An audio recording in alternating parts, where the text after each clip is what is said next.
মিথ্যা তথ্য, যোগসাজশ, শেয়ার বাজার লুট এবং কর ফাঁকির এক ক্লাসিক্যাল উদাহরণ একমি পেস্টিসাইড লিমিটেড।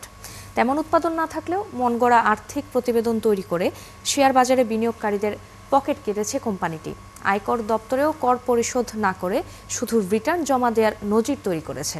অভিযোগ উঠেছে দপ্তরে দপ্তরে মিথ্যা ও আংশিক তথ্য দিয়ে পার পেতে কর্মকর্তাদের সহযোগিতা পেয়েছে একমি পেস্টিসাইড। রুহুল আমিনের অনুসন্ধান। নায়াসিনামাইড ও স্যালিসাইলিক সমৃদ্ধ লিলি ফেস ওয়াশ যা ফেসের ডেড স্কিন সেল দূর করে দেয় দ্বিগুণ ফাস্টার ব্রাইটেনিং। ময়মনসিংহের তারাকান্দার দয়ারামপুরে এই ঠিকানায় নিবন্ধিত শেয়ার বাজারের তালিকাভুক্ত কোম্পানি একমি পেস্টিসাইড লিমিটেড। এখানে আছে বিঘার পর বিঘা জমি, যেখানে চাষ হচ্ছে মাছ ও পালন হচ্ছে গরু। দু একটি পুরনো একচালা ঘর দেখা গেলেও আধুনিক কোনো কারখানা বা স্থাপনা চোখে পড়েনি। আমরা যখন স্থানটির দৃশ্য ধারণ করি তখন দুটি ছোট কাভার্ড ভ্যান বের হয়, কিন্তু সেগুলোতে একমি পেস্টিসাইডের নাম ছিল না। এখানে কোনো বালাইনাশকের কারখানা থাকার কথা জানেন না স্থানীয়রাও, তবে কয়েল ও কাপড় ধোয়ার পাউডার উৎপাদন হওয়ার কথা জানান তারা। আর এই কয়েলের তেল দূরাবি আর পুষ্কুনি দিতেছে অনেক মানুষের মাছ চাষ করে, গরু ফার্ম, কয়েল ফ্যাক্টরি এটি আগে থেকে। অ্যাকচুয়ালি তো এনাকে এলাকার মানুষের কোনো কাজ কাম করে না, যাই দু চারটা করে এবারে দিই, আবার বেতনটা তো ঠিক মতো দেয় না। এবার দেখা যাক কোম্পানিটির প্রধান কার্যালয়ের অবস্থা। ঢাকার শ্যামলীতে হল ভবনের ৩য় তলায় নিবন্ধিত ঠিকানা। ভবনের বাইরের দেয়ালে সাইনবোর্ড থাকলেও অফিস খুঁজে পেতে ঝামেলায় পড়তে হয়। ৩য় তলায় একমি পেস্টিসাইডের কোনো সাইনবোর্ড নেই, তবে একই মালিকের আরেক প্রতিষ্ঠান সিনহা সিকিউরিটিজের দেখা মেলে, যদিও সেখানকার কর্মীরা পেস্টিসাইডের অবস্থান জানাতে অস্বীকার করেন।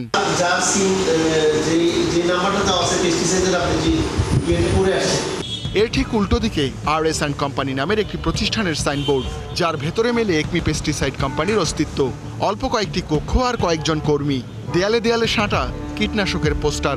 অফিসে কীটনাশকের কোনো অস্তিত্ব পাওয়া না গেলেও দেখা মেলে ডিটারজেন্ট পাউডার ও কয়েলের বক্স। একমি পেস্টিসাইড কোম্পানির নিবন্ধন দেখানো হয় ১.৫ দশক আগে, আর শেয়ার বাজারে নিবন্ধিত হয় ২০২১ সালে। প্রাথমিক গণপ্রস্তাব IPOর মাধ্যমে তোলে ৩০ কোটি টাকা। শেয়ার বাজারে আসতে পদে পদে জালিয়াতির আশ্রয় নেন কোম্পানি মালিকরা।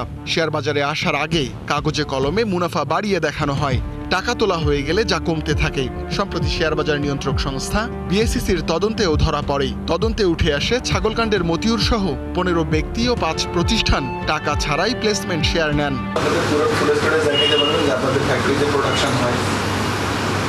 আমি ওখানে বললে আমরা ওখান থেকে আপনার ভিডিও কালেকশন করে দেখাতে পারবো ওদের মোবাইলের মাধ্যমে। ওখানে যে দেখছে সে হয়তো ভুল ইনফরমেশন দিচ্ছে, ওখানে আমাদের আরও অন্যান্য অনেক কিছু আছে।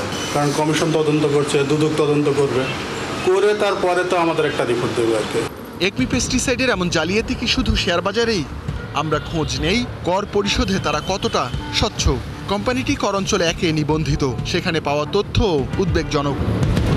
গত 10 আগস্ট কোম্পানিটিকে একটি চিঠি দেন তৎকালীন অতিরিক্ত কর কমিশনার। তিনি উল্লেখ করেন 2020-21 থেকে টানা 4 কর বর্ষে রিটার্নের সঙ্গে উৎসে কর পরিশোধের কোনো প্রমাণ অর্থাৎ পে অর্ডার চালান জমা হয়নি, কিন্তু লেনদেন হয় প্রায় 500 কোটি টাকা, যাতে 5% করে প্রায় 25 কোটি টাকা উৎসে কর প্রযোজ্য।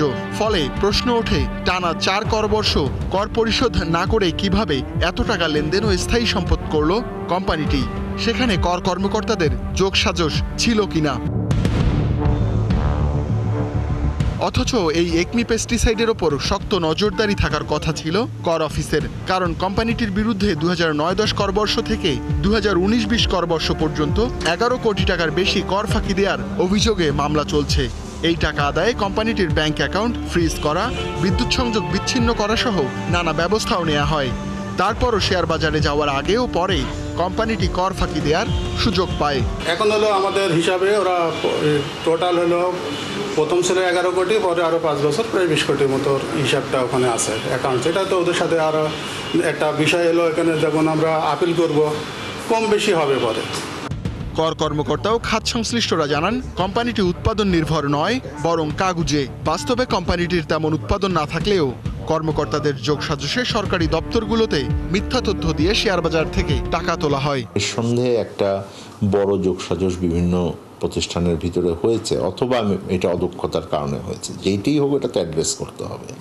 সো আমি মনে করি যে দুদক এখন পুঁজিবাজারের যে নিয়ন্ত্রণ সংস্থা আছে বিসেক, জাতীয় রাজস্ব বোর্ড, কেন্দ্রীয় ব্যাংক, এই ধরনের ক্ষেত্রে কিন্তু এখন সময় এসেছে যে তারা যেন সমন্বিতভাবে কাজ করেন। কোম্পানিটিকে মিথ্যা অডিট রিপোর্ট তৈরি করে দেয়া হিসাববিদদের বিরুদ্ধেও ব্যবস্থা নিতে যাচ্ছে শেয়ারবাজার নিয়ন্ত্রক সংস্থা বিএসইসি। রুহুল আমিন, ৭১, ঢাকা।